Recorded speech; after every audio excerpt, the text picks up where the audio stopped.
अरविंद केजरीवाल ने आतिशी मार्लेना को सीएम बनाने का फैसला ये सोचकर किया था कि वो भविष्य में उनके लिए कोई चुनौती नहीं खड़ी करेंगी। और आतिशी मार्लेना के सीएम बनने के बाद उनकी पार्टी के कई नेताओं और खुद आतिशी ने भी ये कहा कि वो सिर्फ एक डमी सीएम है और इस पद पर उनकी भूमिका सिर्फ विधानसभा चुनाव तक है। बावजूद इसके आतिशी मार्लेना के अचानक कैबिनेट में शामिल होने, सबसे ज्यादा विभागों के प्रभार संभालने और फिर सीएम बनने तक आम आदमी पार्टी के कई नेता बेहद नाराज हो गए और अंदर ही अंदर केजरीवाल के विरोधी बन गए।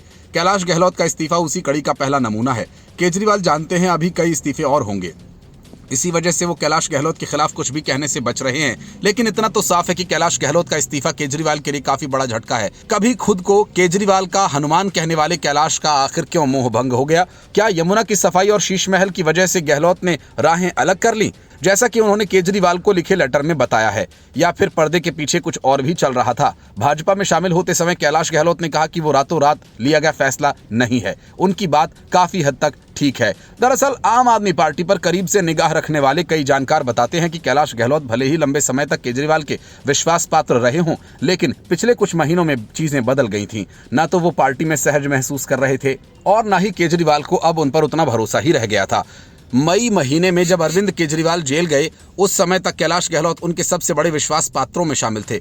मनीष सिसोदिया और सत्येंद्र जैन के जेल से इस्तीफे के बाद केजरीवाल ने गहलोत पर ही सबसे ज्यादा भरोसा जताया।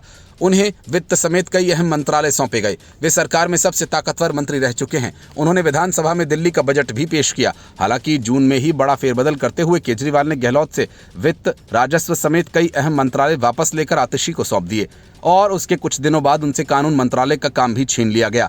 आम आदमी पार्टी के सूत्र बताते हैं कि इसके बाद से ही रिश्तों में खटास आने लगी। बताया जाता है कि अहम मंत्रालय छीन लिए जाने से गहलोत नाराज थे। रही सही कसर तब पूरी हो गई जब केजरीवाल ने इस्तीफे के बाद गहलोत को दरकिनार कर आतिशी को मुख्यमंत्री बनाने का फैसला किया। विवादों से हमेशा दूर रहे और कम बोलने वाले गहलोत ने कभी अपनी नाराजगी जाहिर नहीं होने दी। सूत्रों का यह भी कहना है कि 15 अगस्त के बाद पार्टी का भरोसा गहलोत पर कम हो गया था।